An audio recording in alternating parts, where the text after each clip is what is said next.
लेकिन इनको दिखना नहीं चाहिए। एक छोटा सा सहज गणितीय सवाल मैं आपके समक्ष रखता हूं। 90 और 10 में कौन सा अंक बड़ा है? 90।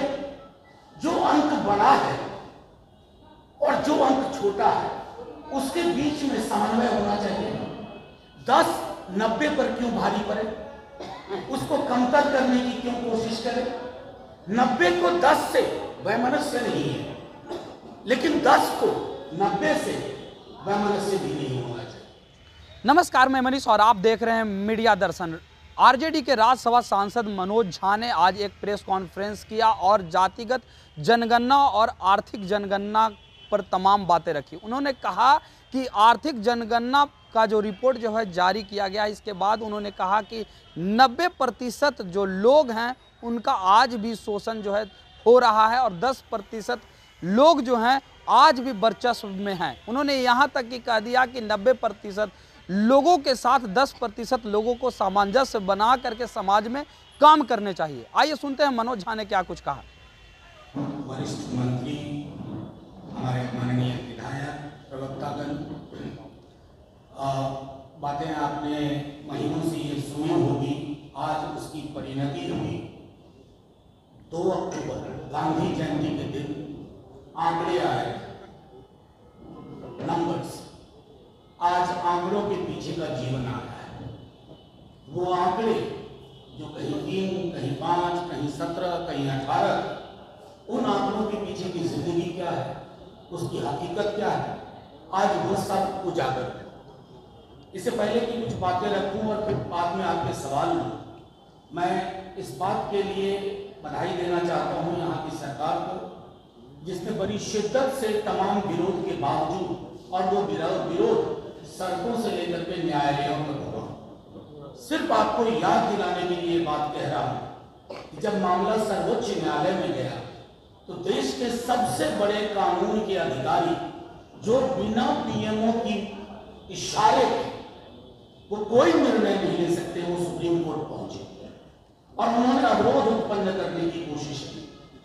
एक दिन में 28 अगस्त को 2 एफिडेविट जाते हैं और वो 2 एफिडेविट बता रहा था कि क्यों प्रधानमंत्री जी और उनकी पार्टी इन आंकड़ों के पीछे के जीवन से असहज है, उन्हें ये आंकड़े नहीं चाहिए। बहरहाल ये जीवंत आंकड़े आपके समक्ष, जीवंत आंकड़े आपके समक्ष।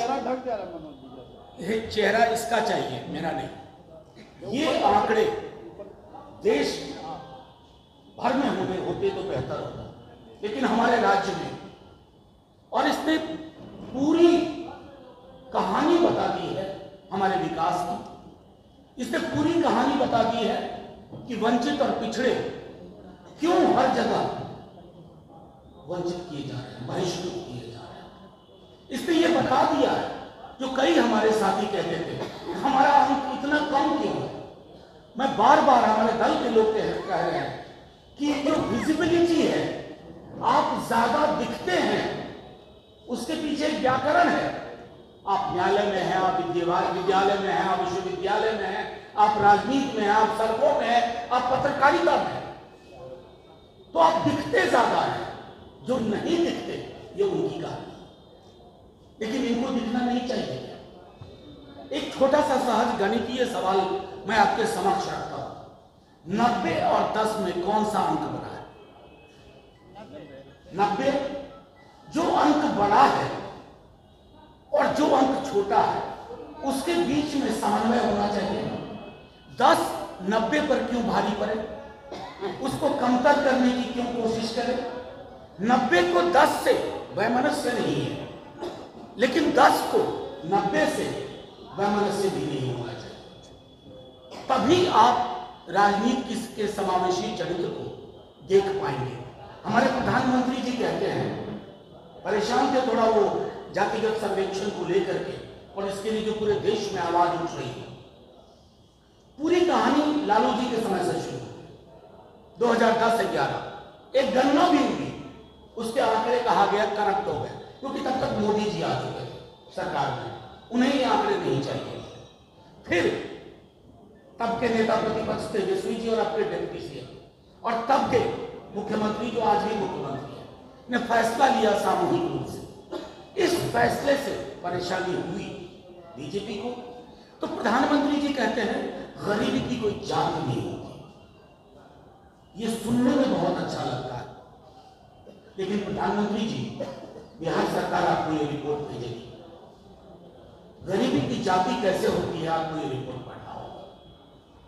सिर्फ सुनने में कोई बात अच्छी लगे, फिल्मी अंदाज में बोला जाए, उसका प्रभाव पड़ेगा ये आवश्यक नहीं है।